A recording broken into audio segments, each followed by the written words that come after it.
반갑습니다. 좋은 아침입니다. 거룩한 주일 함께 예배드림이 기쁨이 됩니다. 지난 시간부터 요한복음 이제 설교에서 니고데모와 예수님의 대화를 시작합니다. 지난주가 첫 번째 시간이었고 오늘 니고데모의 대화 두 번째 시간이고요. 다음 주까지 이 예수님과 니고데모의 대화 주제가 거듭남이었죠. 이 세 번째 시리즈입니다. 오늘 그 두 번째 니고데모와의 대화 두 번째 시간입니다. 지난 첫 번째 시간 이제 거듭남이란 무엇인가라는 제목으로 말씀을 전했죠. 거듭남은 무엇이었습니까? 안옷된 위에서부터 다시 태어나는 것. 위에서부터 다시 태어나는 것이 거듭남이다. 자, 그리고 거듭남의 표지는 무엇이었습니까? 우리의 옛 본성이 있고요. 새 본성이 우리에게 주어지는 것이 거듭남의 표지다. 그래서 옛 본성과 새 본성의 전쟁, 싸움이 시작되는 거예요. 싸움이 시작되는 것뿐만이 아니라 이제 새 본성이 그 옛 본성을 점점 장악해가고 이기게 되는 것. 거룩한 삶으로 우리가 성화라 그러죠. 성화되는 것까지 우리가 그것이 열매로서 나무를 안다고 했듯이 거듭남의 또 표지가 될 수 있다라고 전했습니다. 그 성화의 열매를 어떻게 맺는가 했을 때 제가 지난주에 문제를 바라보지 않고 거듭난 성도들은 그리스도를 바라봄으로 문제 위를 걸어간다. 바다 위를 걸어간다. 이렇게 말씀까지 전했죠. 한 주간 바다 위를 걸어가는 삶을 사셨습니까? 우리 집사님? 쉽진 않겠지만 다들 우리 주님께서는 분명히 거듭난 자들을 그 바다 위를 걷게 하실 것이고 또 걸어가는 영광을 그분께서 받으실 것입니다. 네. 자, 오늘은 이어지는 예수님과 니고데모의 두 번째 대화입니다. 네, 거듭남의 본질에 대해서 말씀을 드릴 텐데요. 그리스도의 연합이 거듭남의 본질입니다. 그렇죠? 거듭난다는 건 그리스도의 연합과는 떨어뜨릴 수 없는데 이 그리스도의 연합을 통해서 오늘은 영생이라는 주제에 대해서 말씀을 전하고자 합니다. 과연 성경이 말하는 이 영생이라는 개념, 영생의 정의, 영생의 뜻이 무엇인지, 그리고 영생을 갖게 된 자들은 실제 삶에서 어떤 행태, 어떤 모습들이 일어나는지, 그래서 실질적인 적용은 우리가 이제 삶 가운데서 이 영생을 가진 자로서 어떻게 살아갈 수 있는지까지 적용점을 전해드릴 거예요. 제가 예전부터 어렸을 때부터 여러분들도 마찬가지지만 우리가 교회에서 주일날이나 아니면 좋은 설교나 아니면 좋은 찬양 집회 때 은혜를 받아요. 은혜를 받는데 이 은혜가 잠시뿐이라는 게 항상 문제잖아요.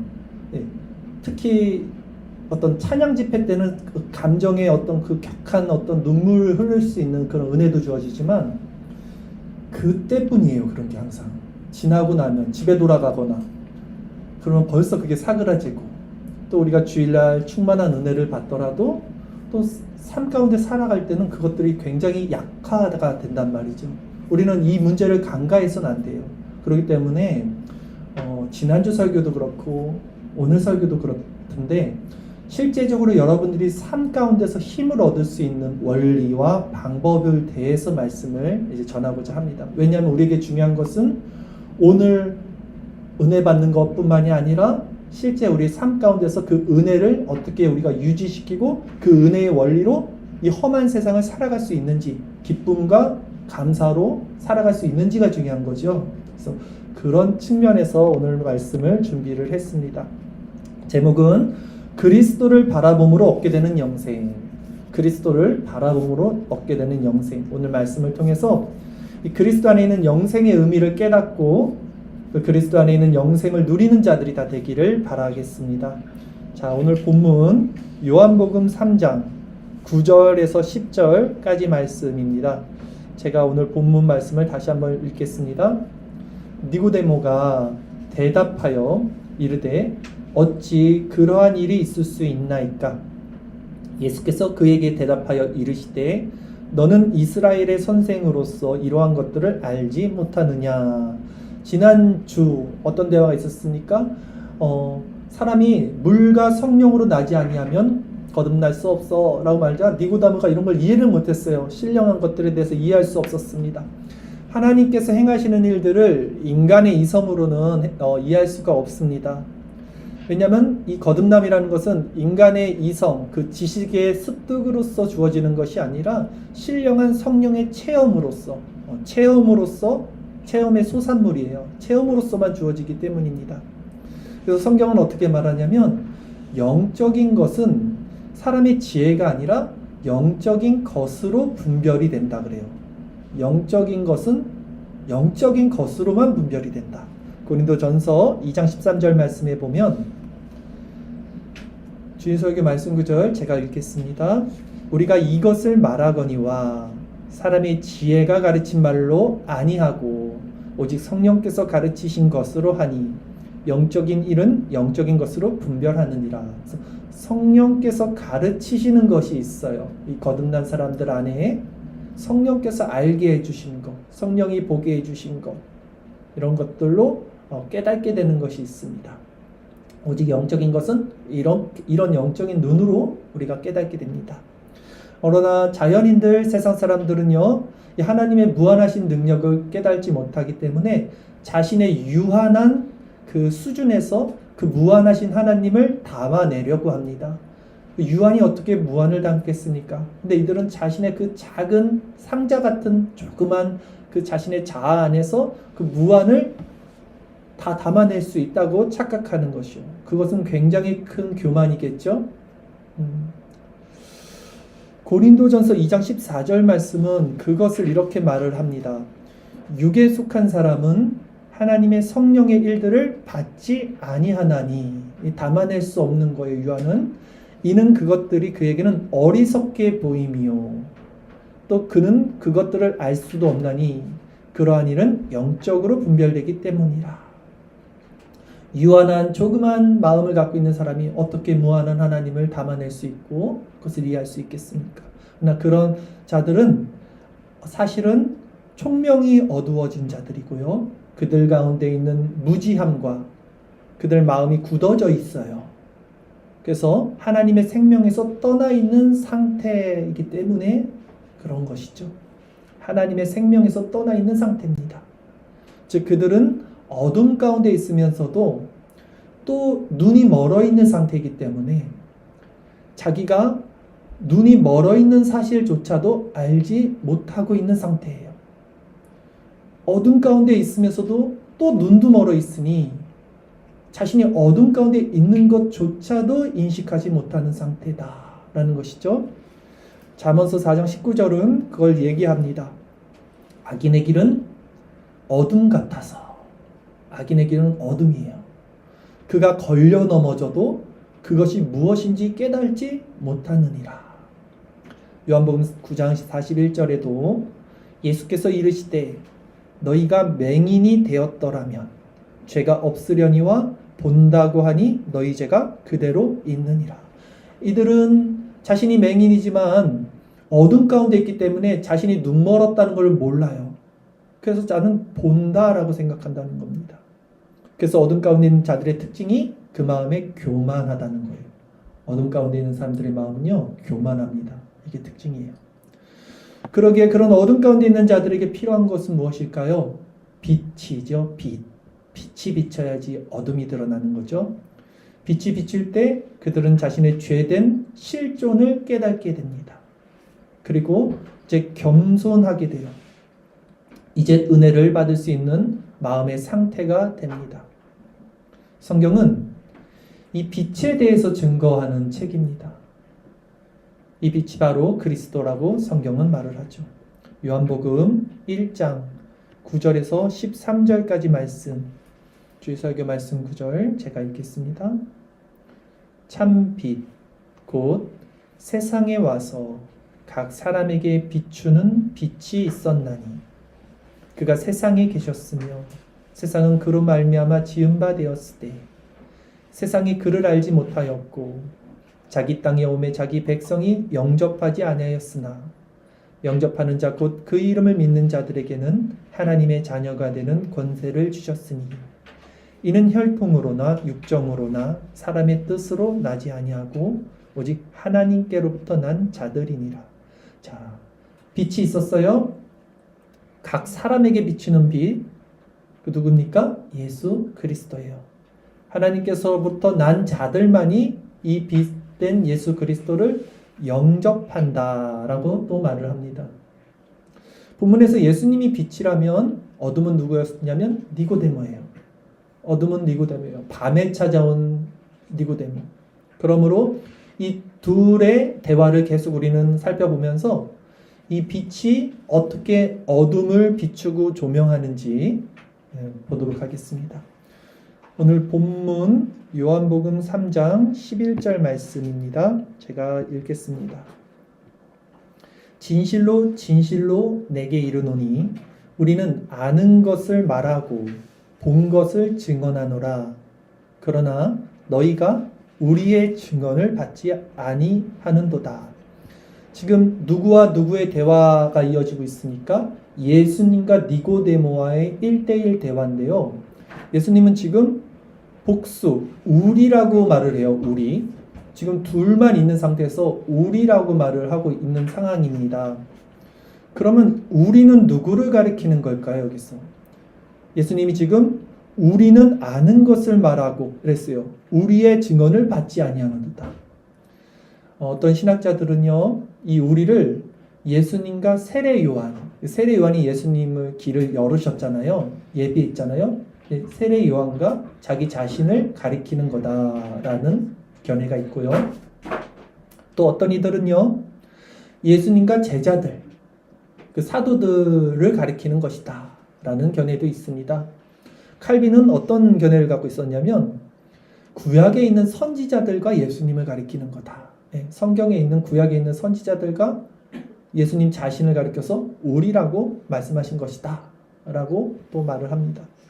어떤 견해든지 간에 이 우리라고 하는 개념에 이 성령 안에 있는 자들이라면 그 자들이 세례 요한이든 제자들이든 선지자들이든 성령 안에 있는 자들이라면 이 우리라는 개념이 틀리지는 않을 겁니다. 그렇죠? 우리가 성령 안에 있는 자들이라면 우리도 예수님 말하는 그 우리에 속한 자들이게 되죠. 어쨌든 여기서 예수님께서 말씀하신 우리가 누구이든 중요한 것은 성령 안에 있는 자들이 돼야 된다. 우리도 그 그룹에 속해 있기 위해서 성령 안에 있는 자들이 돼야 된다. 그 성령 안에 있는 자들은요, 그래서 한 가지 말을 같이 합니다. 성령 안에 있는 자들은 같은 이야기를 하게 돼요. 같은 말을 하게 됩니다. 성령이 한 분이시기 때문에 하늘의 그 신령한 것을 이야기하게 돼요. 그것을 지금 예수님께서는 우리는 아는 것을 말하고 본 것을 증언한다라고 말씀한 거예요. 아는 것, 본 것. 이게 다 땅에 있는 세상 사람들이 알 수 없는 것이잖아요. 그 영적인 차원에 있는 것들을 성령을 통해서 알게 된 자들은 우리는 같은 것을 말한다라는 거예요. 그러나 성령 안에 있지 않은 자들, 즉 거듭나지 않은 자들의 특징은 무엇이라고 그랬어요? 이 하늘의 증언을 받지 않는다. 너희가. 그래서 너희가라는 말 예수님이 너희가 우리의 증언을 받지 않는다. 또 여기 너희도 복수예요. 니고데모 혼자가 아니라 복수입니다. 당시 종교 지도자일 수도 있고, 그러나 궁극적으로는 성령을 받지 않는 자들, 거듭나지 못한 밤에 속한 자들, 어둠에 속한 자들을 지칭하는 것이겠죠. 그러기에 이 우리라고 말할 수 있는 이 자들의 정체성에 대해서 우리가 좀 더 세밀하게 살펴보겠습니다. 이 다음 구절에서 이 우리라는 정체성을 갖는 이제 거듭난 자들이죠. 성도들의 어떤 신앙 고백이 되는 내용에 대해서 예수님께서 이제 말씀을 하셔요. 본문 요한복음 3장 12절 13절 두 절 말씀을 제가 읽겠습니다. 내가 땅의 일을 말하여도 너희가 믿지 아니하거든 하물며 하늘의 일을 말하면 어떻게 믿겠느냐. 하늘에서 내려온 자 곧 인자 외에는 하늘에 올라간 자가 없느니라. 예수님께서 니고데모에게 이런 말씀을 하셨습니다. 내가 땅의 일을 말하여도 너희가 믿지 아니한다 했어요. 이 땅의 일은 무엇을 가리키는 거냐면 물과 성령으로 거듭난다는 것을 가리킨다고 거의 모든 신학자들이 일치한 견해를 갖고 있더라고요. 물과 성령으로 거듭나는 것. 물론 거듭나는 것은 하늘에 속한 일이지만 실제 행해지는 것은 땅에서 행해지죠. 거듭남이 물과 성령. 이 물은 세례라 그랬죠. 예, 이게 땅에 속한 일이라면 그러면 하늘의 일은 뭘까요? 이 거듭난 자가 이제 깨닫게 되는 어떤 신령한 영적인 상태, 영적인 지식들, 성화의 상태를 가리키는 거겠죠. 이 하늘의 일은. 그래서 그 하늘의 것을 이제 증언할 수 있게 되는 거예요. 자, 거듭남이 이 땅의 일이라면 하늘의 일은 성화다. 성화의 경험으로 알게 되는 신령한 것들이다. 이런 측면에서 우리가 거듭남과 성화를 어떻게 이해할 수 있냐면 이렇게 이해하면 좋을 것 같아요. 이번 주에 우리 집사님이 페이스북에 올린 거 제가 한번 공유해 드린 게 있는데 그것에 좀 인사이트를 받았습니다. 성경에는 좁은 문이라는 개념이 있고요.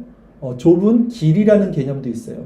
우리는 문과 길에 대한 어떤 차이점을 명확하게 모르고 그냥 어쨌든 중생받은 자든 좁은 길을 걸어야 된다라고 이해하지만 그 내용을 보고 받았던 내용, 제 마음의 생각은 좁은 문은 거듭남의 시작점이라면 좁은 길은 거듭난 자가 걸어가야 하는 성화의 길이다. 이렇게 요약할 수 있을 것입니다. 거듭남이 좁은 문이라는 거죠. 그 문을 열고 들어가야 신앙이 시작이 됩니다. 그리고 그 문을 열고 들어간 사람들은 좁은 길을 걷게 돼요. 그것은 성화의 신령한 체험이다. 땅의 일이 좁은 문을 여는 것, 중생, 거듭남이라면 하늘의 일은 그 좁은 문을 열고 좁은 길로 걸어가게 되는 것, 성화, 하늘의 신령한 것이다. 그러기에 자 보세요. 거듭남의 좁은 문은 반드시 좁은 길로 연결이 됩니다. 다시 말해서 좁은 문으로 들어간 자가요 넓은 길을 걸어갈 수 없어요. 좁은 문으로 들어간 자는 좁은 길을 걸어가게 될 수밖에 없습니다. 즉 중생받은 자는 성화의 열매를 맺을 수밖에 없어요. 반대로 넓은 문으로 들어간 자는요 넓은 길을 걸어갈 수밖에 없어요. 넓은 문으로 들어가서 좁은 길을 걸을 수도 없고요. 좁은 문으로 들어가서 넓은 길을 걸을 수도 없다는 거예요. 그러기에 땅의 일, 이 거듭남을 경험한 자는요 반드시 하늘의 일, 그 신령한 성화의 비밀을 알 수밖에 없게 됩니다. 이것이 좋은 나무는 나쁜 열매를 맺을 수 없다는 말과 같은 거예요. 나무는 열매로 안다는 그 예수님의 말씀과 같은 겁니다.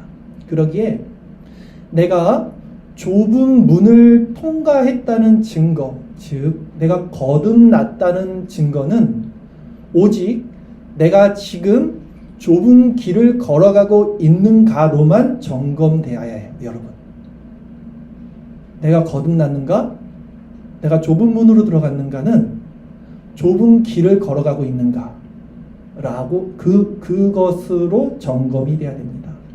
그것이 아니고 우리가 받았던 은혜, 우리가 받았던 신령한 것들 체험으로는 점검할 수 없어요. 왜냐하면 가룟 유다도 예수님이 기도한 끝에 제자로 세웠고 그가 맡은 직책도 굉장히 중했죠. 돕게 맡았고 그만큼 인정을 받았다는 거예요. 그리고 나아가서 그도 귀신을 쫓아냈어요. 아시죠? 12제자들 다 귀신 쫓아내고 사역했던 거. 그렇기 때문에 좁은 문으로 들어갔다, 거듭났다는 것은 지금 내가 좁은 길을 걸어가고 있는가로만 점검돼야 된다는 것이죠. 그렇다면 이제 거듭남을 통해서 그 좁은 문으로 들어간 자가 이제 이 성화의 열매, 좁은 길을 통해서 알게 되는 어떤 신령한 하늘의 그 은혜를 경험하는 부분에 대해서 말씀을 드릴게요.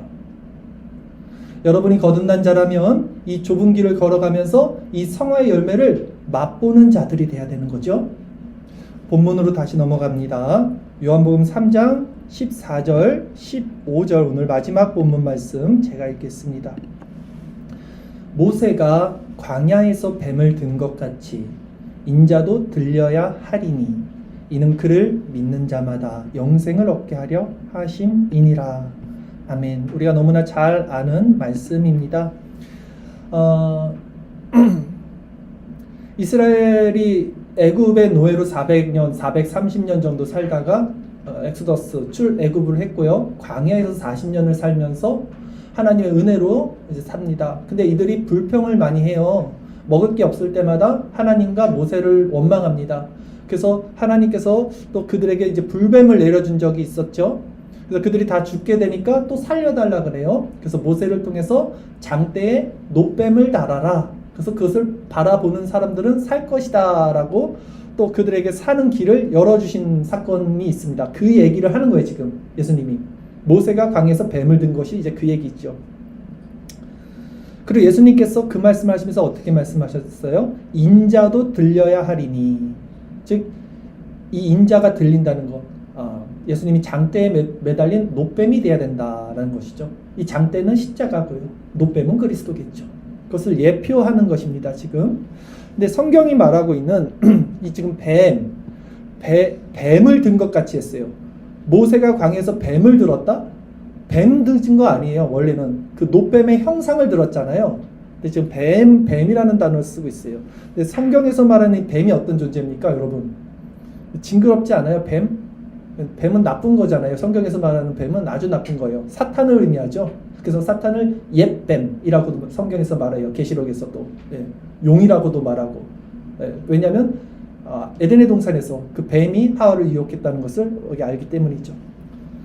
그렇다면 왜 하나님은 지금 이 뱀이라는 표현을 또 썼을까요? 이 말씀은 뱀에 물린 자들을 구하기 위해서 또 하나님은 왜 놋뱀, 왜 뱀의 형상을 매달라고 했을까?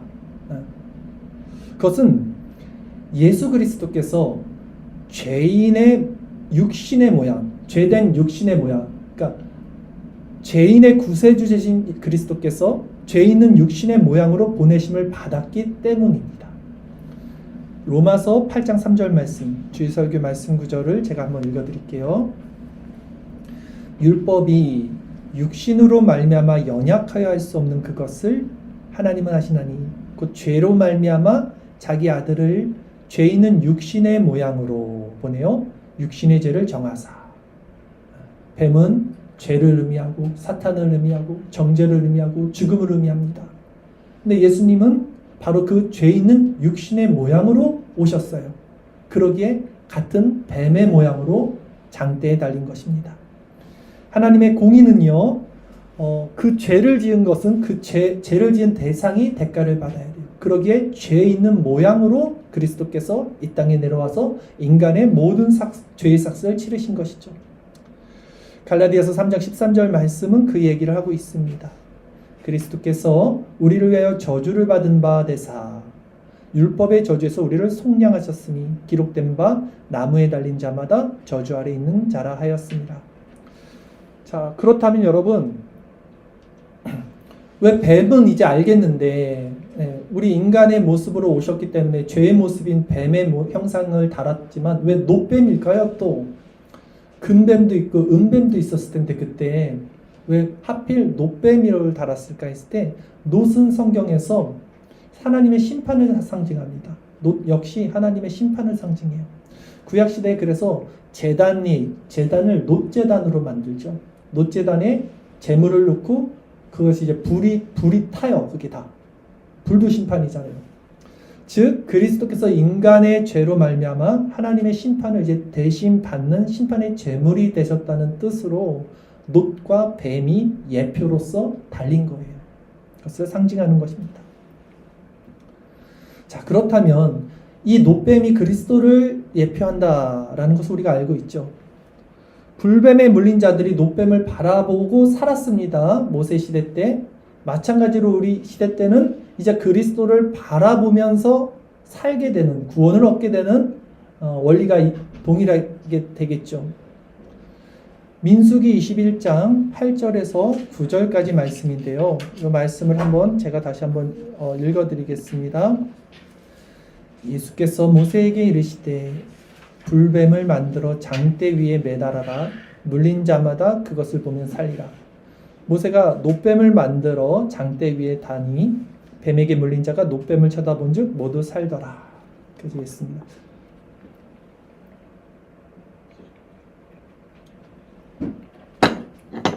자, 놋뱀을 바라본 자는 불뱀에 물렸던 자들 중에서 살아납니다. 그리스도를 바라본 자는 이제 죽을 수밖에 없는 운명에서 살아난다. 이게 같이 매치가 된다는 거예요. 요거를 이제 한 번씩 살펴볼게요. 또 창세기 3장 6절 말씀입니다. 여자가 그 나무를 본즉 먹음직도 하고 보암직도 하고 지혜롭게 할 만큼 탐스럽게도 한 나무인지라 여자가 그 나무를 따먹고 자기와 함께 있는 남편에게도 주매 그도 먹은지라. 자 보세요. 그 나무를 본즉 보암직도 하고, 그러니까 본 거예요. 지금 뭘 바라봤어요? 사탄이 주는 그 내용들을 바라봤습니다. 바라봤어요. 본 거예요. 봄으로써 죄가 들어온 거예요. 그리고 이제 히브리서 12장 1, 2절 말씀도 한번 볼게요.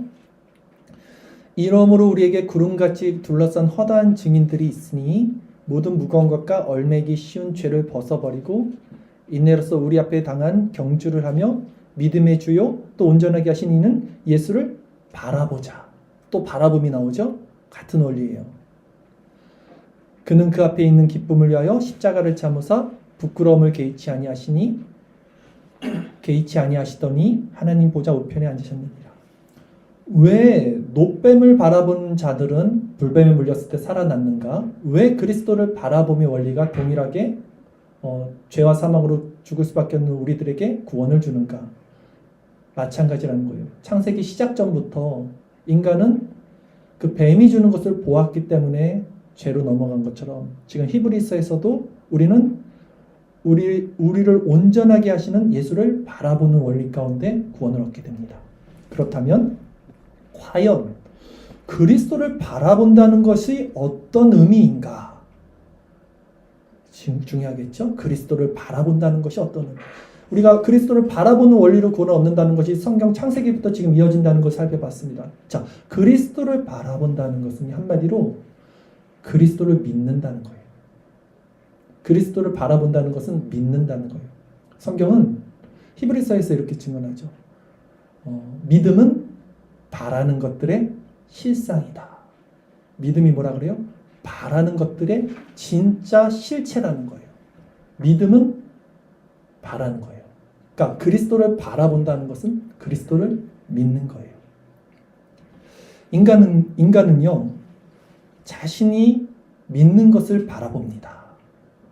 그 사람이 말하는 것이 그 사람이 아니라 그 사람이 바라보는 것이 그 사람이에요. 돈을 바라보는 사람은요, 돈이 그 사람이에요. 그는 돈을 믿는 사람이에요. 사람을 바라보는 사람은요, 사람을 믿는 거예요. 하나님을 믿는 게 아니에요. 자기 자신을 바라보는 사람들도 그것도 믿음이 아닙니다. 그리스도를 바라보는 게 믿음이에요. 우리 자신 바라보면 더러운 것밖에 안 나와요. 자기 자신을 믿는 거예요. 그거는 사실 그리스도를 믿는 게 아니에요. 그래서 그가 보는 것이 그예요. 본 것이 생각하게 되고 생각하는 것을 말하게 되고 말하는 것을 행동하게 되는 거예요. 사람은. 즉 그리스도를 바라보는 자만이 그리스도를 믿는 거예요. 자, 그리스도를 바라본다는 것. 지난주 설교로 다시 돌아가서 말씀을 드려볼게요. 베드로가 물 위를 걸었습니다. 어떻게 걸었어요? 그리스도를 바라봤기 때문에 걸었어요. 그러다가 다시 물에 빠졌습니다. 어떻게 빠졌어요? 그리스도를 바라보지 않고 문제를 바라봤기 때문에, 바람이 일어서 폭풍 가운데 바다를 바라봤기 때문에 떨어졌어요. 그가 바라보는 것이 그가 믿는 거예요. 마태복음 14장 28절에서 30절 말씀.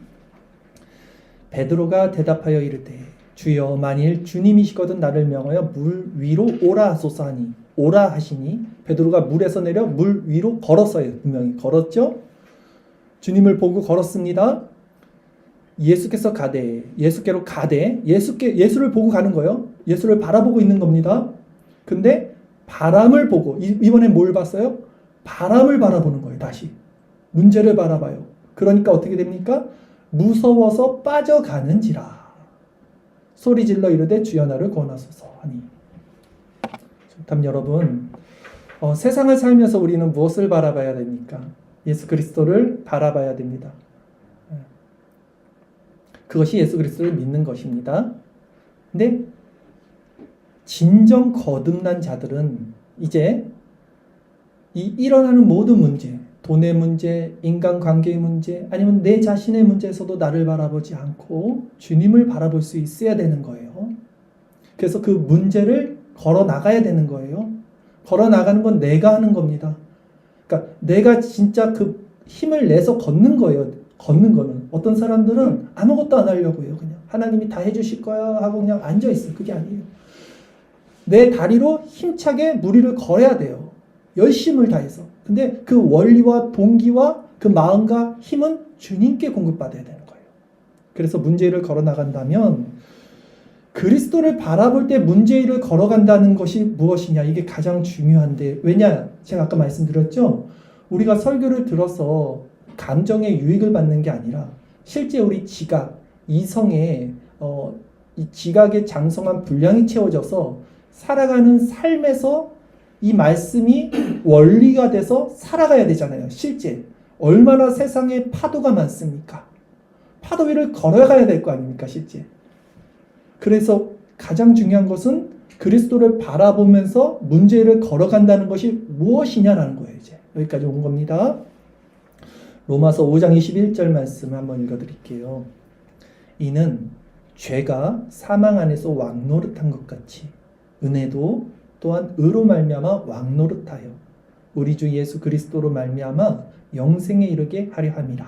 자, 보십시오. 죄는 사망 안에서 왕노릇하는 거고요. 은혜는 그리스도 안에서 영생에 이르게 한다 그랬어요. 영생이라는 말이 나오죠. 믿음을 통해서 그리스도를 바라볼 때 그가 얻게 되는 것은 뭐냐면요, 영생입니다. 이 영생을 통해서 우리는 무리를 걷게 돼요. 자, 이게 무엇인지 이제 설명을 드리는 거예요. 아까도 말씀드렸습니다. 우리가 증언하는 것을, 우리가 본 것을 말한다라고 그랬는데 너희는 이것을 받지 않는다 그랬어요. 제가 거듭난 자가 땅의 일을 통해서 하늘의 일을 말한다 그랬죠. 하늘의 일을 내가 보고, 우리가 보고 우리가 경험한 것을 말하는 거예요. 이 영생이 무엇인지 그것을 여러분들도 이제 듣고 여러분 안에 그 거듭남 성령을 통해서 이것을 받아내셔야 되는 것이죠. 영생이란 무엇입니까? 영생은 단순히 영원히 지속되는 시간이나 생명의 연장의 개념이 아닙니다. 만약 그렇다면 예수님을 영접하지 않은 악인들, 죄인들, 지옥 형벌 가운데 영생해요. 그 사람들도. 인간은 영생해요. 그 영생은 그런 개념이 아니라 영생을 영원 불멸의 개념으로 보기보다는 그리스도를 믿음으로 영생은 하나님과 새로운 관계 안에 들어가는 것을 성경은 영생이라고 합니다. 하나님과 새로운 관계 안에 들어가는 것이 영생이다. 그래서 영생을 다른 말로는 그리스도를 아는 지식, 그리스도와 연합된 마음, 그리스도와 인격적인 관계다라고도 할 수 있어요. 그리스도와 연합돼서 그리스도와 인격적인 관계를 맺게 되는 것이 영생이다. 요한복음 17장 3절은 그 영생의 정의를 그렇게 내립니다. 영생은 곧 유일하신 참 하나님과 그가 보내신 자 예수 그리스도를 아는 것이니라. 영생은 오래 사는 게 아니에요. 영원히 사는 게 아니라 영생은 하나님과 예수 그리스도를 아는 것이라고 그랬어요. 이 안다라는 개념을 다시 한번 정리를 해드립니다. 히브리어로는 야다라는 단어를 쓰죠. 헬라어로는 기노스코라는 단어입니다. 뜻은 유대인들의 정서는요, 지식적인 정보의 수준에서 아는 것을 안다라고 말하지 않아요. 그들은 인격적인 관계, 실제 그 사람의 마음 깊이 모든 것이 공유되는 것을 안다 했을 때 이 야다, 기노스코라는 말을 쓴다는 거죠. 즉 이게 부부관계를 지칭하는 거거든요. 정말 아는 거, 영혼이 연결되어 있는 거, 안다. 그러니까 영생은 그렇게 그리스도를 아는 거예요. 지식으로 이 교리 맺게 아는 게 아니라 관계, 인격적인 관계, 그게 영생이다. 그러면 그 그리스도를 가진 영생을 가지고 어떻게 이 세상의 문제 위를 걸어갈 수 있는가? 실상 우리의 문제는 그거거든요. 우리 수준은 이 땅의 문제에 우리는 계속해서 살아가니까 이 문제 위를 어떻게 그 그리스도에 연합되는 영생을 가지고 걸어가는가? 이 지점이 있잖아요. 자, 하늘의 신령한 상태에 대해서 우리가 아는 것을 말하고 본 것을 증언을 합니다. 그러나 거듭나지 못한 자들은 이 증언을 받지 않는다는 것을 말씀드렸습니다. 이 그리스도와 연합된 신령한 상태에 대한 증언은 이제 이런 거예요. 제가 토요일 날 오전에 성경 공부 때 한번 말씀드렸지만 한번 다시 들어보세요. 제가 이 개념, 이 영생, 이 신령한 하늘의 것, 우리가 본 것을 전한다 그랬을 때 이 의미를 깨달았던 것은 13살 때, 14살 때 정도였어요. 그리고 그때는 이걸 말로 표현은 못했어요. 근데 이제 시간이 한참 지났죠, 지금. 그래서 이걸 이미지화를 시켜서는 말씀을 드릴 수 있을 것 같아요, 이제는. 네. 이런 어떤 영생에 대한 걸 얘기 드리는 거예요. 영생 뭐라 그랬죠? 그리스도와 연합된 마음이라 그랬죠? 인격적 마음. 자, 우리가 하나의 상자, 어떤 방, 조그만 방이라고 한번 생각을 해보세요. 우리가 가지고 있는 사고가 있어요. 사고 체계, 생각, 마음. 이걸 벗어날 수 없는 그냥 내 자아, 셀프, 에고라고도 하잖아요. 이 존재. 이게 작은 방이라고 생각해 보세요. 그 밖에 있는 세상은 우리가 이제 인지를 할 수 없는 거예요. 인지. 추론도 할 수 없는 거예요. 없는 거예요, 그냥 그거는. 내가 생각할 수 있는 모든 최대치가 이 방이라고 생각하셔야 돼요. 근데 거기 문이 하나가 어느 날 발견이 됐어요. 아무것도 없는 줄 알았는데 문이 생긴 거예요. 문이. 어떻게 생긴지 몰라요. 근데 그 문이 열리는 거예요, 이제. 처음으로 이 방 밖에 있는 세상을 깨닫게 된 거죠. 보게 되는 거예요. 마치 물고기는 물 속에서만 살 수 있는데 이 물고기에게는 그 물고기의 차원에서는 물이 세상인데 물 밖의 세상을 인식할 수 없는 물고기에게 세상이 주어지는 거예요. 개구리가 세상을 보듯이 우리가 인식하지 못하는 차원의 세계를 그 문을 통해서 이제 깨닫게 된다는 거예요. 제가 이미지화를 시킨 거예요. 그때 뭘 느끼게 되었냐면 우주가 있었어요. 이 문이 열리니 그전에는 이 세계가 작다는 개념도 없었어요. 크고 작음이 없고 이 안에서 태어났고 이 안에서만 살았으니까. 근데 이 문이 열리다 보니 내가 가지고 있는 생각과 마음은 굉장히 작은 거고 이것과 비견할 수 없는 굉장히 광활한 우주라는 것이 있구나를 이 문이 열리면서 깨닫게 되는 거예요. 왜냐하면 이 안에 있는 공기가 있다고 칩시다. 문이 열림으로써 밖에 있는 공기가 이 안으로 유입이 돼요. 동기화가 일어나요. 동기화. 그래서 내가 우주가 되는 거죠. 쉽게 얘기하면. 이 문 하나 열림으로써 통해서. 그러면서 사고와 생각의 확장이 일어나요. 엄청난 확장이. 제가 경험한 걸 이미지화 시키는 겁니다. 근데 이 광활한 우주가 어떤 느낌의 우주였냐면 굉장히 지혜가 넘치고 굉장히 거룩하고 굉장히 사랑이 넘치고 굉장히 온전해요. 상상할 수 없었던 내 이 수준에서 받아들일 수 없었던 차원이 열리게 돼요. 그러면 이제 이 사람이 어떻게 되냐면 그 하나님의 영광을 찬양할 수밖에 없게 돼요. 이게 열려야지 찬양해요, 사실은. 우리가 이 하나님을 찬양하는 거는 우리의 에고로 찬양하는 거잖아요. 근데 실제 이게 열리면 그 우주를 내가 이제 경험하게 되니까 야다! 깨닫게 되고 인격적으로 교제가 되고 그 공기가 내 안에 들어와서 그 성령이죠. 그래서 내가 그렇게 동기화가 되니까 그 광활한 하나님을 그 따뜻한 사랑의 하나님을, 그 온전한 지식과 지혜에 충만한 하나님을 찬양 경배하게 돼요.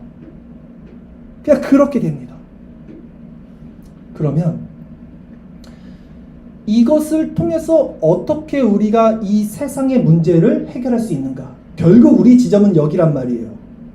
우리의 문제, 우리에게 오는 모든 인간의 문제, 물질의 문제, 관계의 문제, 이런 문제를 우리는 이 영생, 그리스도의 연합, 이런 것들을 통해서 어떻게 이겨낼 수 있는가 했을 때 이런 거예요. 문 하나가 열림으로써 사고 체계의 확장이 일어난다 그랬죠. 그러면 우리가 가지지 못했던 마음들이 열려요. 지혜와 지식이 확장되면서 그 전에 절대 생각하지 못했던 차원의 것들이 열립니다. 여러분들 이거는 경험해 보셨을 거예요. 여러분 기도하다 보면 처음에는 어떤 마음으로 기도하냐면 내 필요, 내 에고가 원하는 것을 가지고 기도한단 말이에요. 근데 기도가 깊이 들어가 본 사람들은 알아요. 나중에는 하나님의 뜻이 나에게서 내가 새로운 것들, 내가 경험하지 않거나 내가 생각하지 못했던 것들이 기도가 나오면서 그렇게 마음이 확장되죠. 경험해 보셨죠? 그렇게 되지. 그런 거예요. 비슷한 거예요. 그래서 이 그리스도의 연합, 이 영생이라는 것은 그런 지혜와 따뜻한 사랑, 그러니까 그전엔 저 사람이 싫어서 미웠는데 기도를 하다 보면 사랑스러워지잖아요. 그런 것들, 그런 것들이 온전하게 채워지는 상태다 보니 세상의 문제는 결코 문제가 되잖아요. 자, 작은 방이 우리 에고 시작이라 그랬어요. 에고에 어떤 문제가 있더라도 에고를 넘쳐나지 못합니다. 이 에고에서 그 문제가 넘쳐나면 그 사람은 죽어요. 자살해요. 이제 못 버티니까. 아무리 큰 문제라도 그 에고를 넘어서지 못해요. 근데 문이 열려서 사고의 확장이 일어나면 어떻게 됩니까? 동기화가 일어나면 그 에고를 가득 찬 문제가 굉장히 작은 문제로 보여요. 그렇잖아요. 이게 넓혀지면 굉장히 문제가 아니게 여겨져요. 그리고 그걸 해결할 수 있는 힘과 지혜와 능력도 주어지니까. 근데 사실 이걸 깨닫는 것과 이것을 실제 그 무리를 걸어가는 것은 간극은 있어요. 그러니까 거듭남과 성화에는 또 간극이 있어요. 그 훈련을 저는 지금 하고 있고요. 어렸을 때는 13살 때는 그걸 깨달았던 거고 실제 그 무리를 걸어가는 건 수준은 안 됐던 거예요. 근데 지금은 한 걸음 걷다 또 빠지고 다시 한 걸음 걷다 빠지고 그러고 있어요. 그러나 하나님이 정금을 연단하듯이 말씀드렸듯이 풀무불에 들어갔다 나왔다 들어갔다 나왔다 하면서 정금이 되듯이 반드시 하나님이 우리를 그 무리로 걷게 하실 거라는 것을 저는 이제 믿게 됐어요. 확실히 믿게 됐어요. 그리고 저는 그리스도를 바라볼 수밖에 없는 존재가 되었습니다. 그래서 이것이 성경에서 사람들에게 적용이 됐을 거 아닙니까? 이것을 깨달은 사람들은 실제 적용이 일어났을 거 아니에요. 이게 바로 그런 사건이에요. 바울이 또 베드로가 감옥에 들어가요. 둘 다. 그때 거의 이제 언제 죽어도 이상하지 않을 정도로 죽을 때 바울과 베드로는 어떤 행동을 했냐면 잠을 자거나 찬송을 부릅니다. 이게 왜 가능했을까를 생각해 보셔야 돼요. 그들은 그 성령 충만으로 말미암아 그 사고체계 확장이 일어난 거예요. 쉽게 얘기하면. 그러다 보니 자신에게 처해진 이 상황, 이 문제가 더 이상 문제가 아니게 된 거예요. 실제 그것을 깨닫게 됩니다. 자, 제가 이걸 다시 한번 읽으면서 한번 정리를 해드릴게요. 이 상태는 매우 안정적이고 평화로우며 사랑과 지혜로 가득 차고 질서가 있고 심령이 거룩한 상태가 돼요. 이 동기화는요. 이 성령의 충만함은요. 이것이 왜 중요합니까? 이 그리스도라는 문이 열리고 우리 사고체계 확장이 일어나며 하나님과 동기화가 되면 우리는 이제 자유한 자가 됩니다. 이게 자유예요. 그래서 예수님도 진리를 알지니 진리가 너희를 자유케 한다 그러죠. 그러니까 이 자유가 감정이 아니에요. 한번 그 눈물을 흘리면서 그 뜨거운 찬양으로 감정의 고물을 일으키면 뭐합니까? 집에 돌아가면 또 여전히 옛사람의 모습이 일어나고 또 세상 가운데 바람이 조금만 불어도 그 문제 가운데 또 넘어지는데 그 문제를 이겨낼 수 있는 그 방법을 알아야 될 거 아닙니까? 그래야 자유한 거 아닙니까, 진짜? 이것이 믿음을 통해서 주님을 바라보는 것이고, 바라보는 게 믿음이라고 그랬죠? 무리를 걷게 되는 원리라는 것입니다. 이게 신앙이에요. 이게 신앙생활이에요. 이게 진짜 신앙생활의 맛입니다. 이게 신령한 거예요. 이게 하늘의 것이에요. 이 놀랍고 큰 능력은 우리 삶에 이제 다 적용이 될 수 있어요. 어떤 상황에서도 적용이 돼요. 적용을 시켜야 돼요, 여러분들이. 어떤 상황에서도. 인간관계에서도 적용시켜야 돼요. 저 사람이 미워. 누굴 바라보고 있는 거예요? 저 사람을 바라보고 있는 거죠? 누굴 바라봐야 돼요? 그리스도를 바라봐야죠. 그리스도를 보고 그리스도를 통해서 그리스도의 연합됨으로 그 사람을 바라보십시오. 그 영혼이 얼마나 아름다운지, 그 영혼이 얼마나 사랑스러운지, 그 영혼에서 기도할 수밖에 없어요. 모든 문제가 풀립니다. 돈이 없어요? 어떻게 하겠어요? 누굴 바라봐요? 돈을 바라봐요? 그리스도를 바라봐요? 그리스도를 바라보죠. 그리스도를 바라본다고 돈이 생겨요? 돈 안 생긴다니까요. 그 도둑놈 심보 가지면 안 돼요. 말씀드렸잖아요. 그리스도를 바라보면 생각하지 않았던 지혜와 어떤 생각들이 일어나요. 사람이 아무리 자기 스스로 계획세서 일한다고 해도 돈이 벌릴까요? 아니에요. 사람이 자기 길을 계획할지라도 인도하시는 건 하나님인데요. 하나님이 주시는 지혜가 생긴다니까요. 그 주시는 마음으로 성실하게 열심히 할 수 있게 되는 용기도 생긴다니까요. 그렇게 바다 위를 내가 걸어가는 거예요. 모든 문제에 적용할 수 있어요. 모든 문제. 쉽진 않아요. 정말 쉽지 않아요. 그래서 제가 지난주 설교가 정말 어려운 설교다. 오늘도 그러나 계속 말씀을 드리는 겁니다. 우리는 이 훈련을 할 수밖에 없어요. 무리를 걸어가야 되는 존재고 하나님은 반드시 우리를 무리를 걷게 하실 것입니다. 이 주체가 하나님이시기 때문에 제가 말씀을 드릴 수 있어요. 넘어져도 돼요. 빠져도 돼요. 주님이 일으키시기 때문입니다. 그러면 누가 이 은혜를 누립니까? 결론적으로 누가 이 은혜를 누립니까? 이게 제일 중요하겠죠? 그리스도를 바라볼 수 있는 자가 이 은혜를 누리는데 누가 그리스도를 바라보아서 이 은혜를 누리느냐예요. 이게 핵심입니다. 누가 이 은혜를 누릴까요? 이 신령한 것, 지금 제가 말씀드린 거. 자연인들이 받아낼 수 없는 어떤 그런 우리가 보는 것을 증언한다. 이 증언이에요. 제가 지금 증언하고 있는 거예요. 누가 이것을 누릴까요? 죽게 된 자가 누려요. 죽게 된 자만 누려요. 불뱀에 물린 자가 노뱀을 바라보는 거예요. 안 물린 자는 바라볼 필요가 없어요. 물에 빠진 자가 그리스도를 바라보는 거예요. 물에 안 빠진 자는 안 바라봐요. 인간은 자신에게 티끌이라도 자신이 의지할 수 있는 것이 있다면 그걸 바라보지 주님 안 바라봅니다. 이게 인간이에요. 실제 주님 외에는 아무것도 의지할 수 없는 그런 진짜 비천한 땅바닥까지 내려간 상태에서만 주님을 바라볼 수 있고요. 그 자들에게만 이 신령한 은혜가 주어집니다.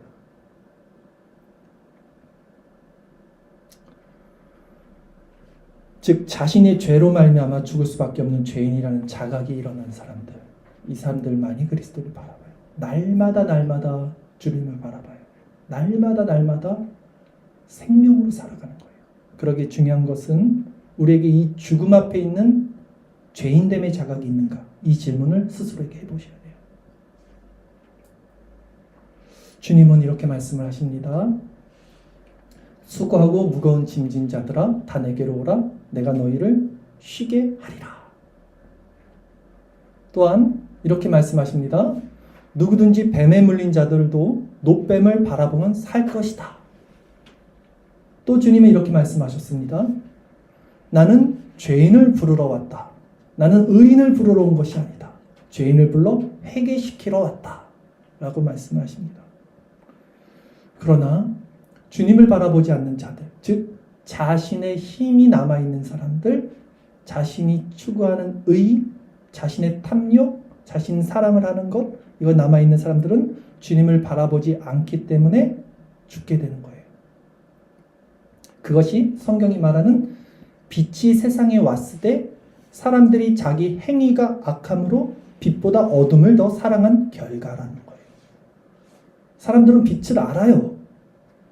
빛은 사람들에게 이미 비춰졌습니다. 근데 사람들이 왜 빛으로 나가지 않는지 아세요? 그들은 어둠을 더 사랑하기 때문이에요. 어둠을 사랑하기 때문이에요.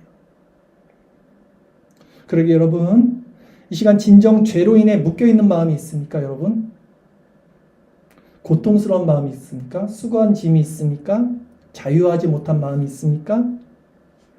그렇다면 그 유한한 자신을 의지했던 그 편협한 어리석음을 내려놓고, 그 교만을 내려놓고 영혼의 눈을 드십시오. 십자가에 매달리신 그리스도를 바라보십시오. 그리스도를 알기를 더 갈망하십시오. 소망하십시오. 영생은 곧 유일하신 참 하나님과 그가 보내신 자 예수 그리스도를 아는 것입니다. 그분 안에 있는 평안의 세계, 사랑의 세계, 지혜의 세계로 여러분을 맡기세요. 가지가 나무에 붙어 있으면 만사 형통입니다. 우리는 그 세계 안에 들어가 이 영생이란 그리스도의 관계 안에 들어가서 확장된 사고 체계로 이 무리를 걷는 삶을 살 수 있게 됩니다. 그분과 연합을 통해서 이 우주와 같은 사고 체계 확장이 일어나면요, 우리의 시야는 넓어질 거고요, 우리가 고민했던, 염려했던 문제들 더 이상 문제가 되지 않을 만큼 자유한 마음이 일어날 것이고, 그것을 이겨낼 수 있는 용기를 주어질 것이고, 또 우리가 모든 것을 사랑하고 뜨거운 심장으로 살아갈 수 있는 힘도 얻게 됩니다. 그러게 그리스도를 바라보기를 원한다면 여러분 이제 결단하세요. 여러분이 불뱀에 물린 자라면, 여러분이 지금 물속에 빠진 자라면 결단하십시오. 오직 은혜의 방편, 말씀과 기도로만 그분께 나갈 수 있어요. 신령한 은혜를 공급받을 수 있습니다. 교회에서 행하는 모든 은혜의 방편을 생명처럼 여기세요. 오직 은혜의 방편, 말씀과 기도를 통해서만 주님 앞에 나가서 그 은혜를 경험할 수 있어요. 기억하십시오. 누가 이 은혜의 방편을 생명으로 여기겠습니까? 누가 이 은혜의 방편 공급받는 것을, 내 모든 것을 쏟아낼 수 있겠어요? 이것이 삶의 최우선이고 생명줄이 되겠어요. 누가 말씀과 기도로 거룩해지는 그 은혜의 방편을 누가 생명으로 여기겠습니까? 죽게 된 자.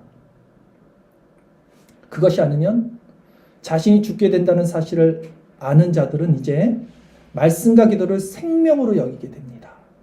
그리스도께 나가게 됩니다. 그리스도를 보게 됩니다.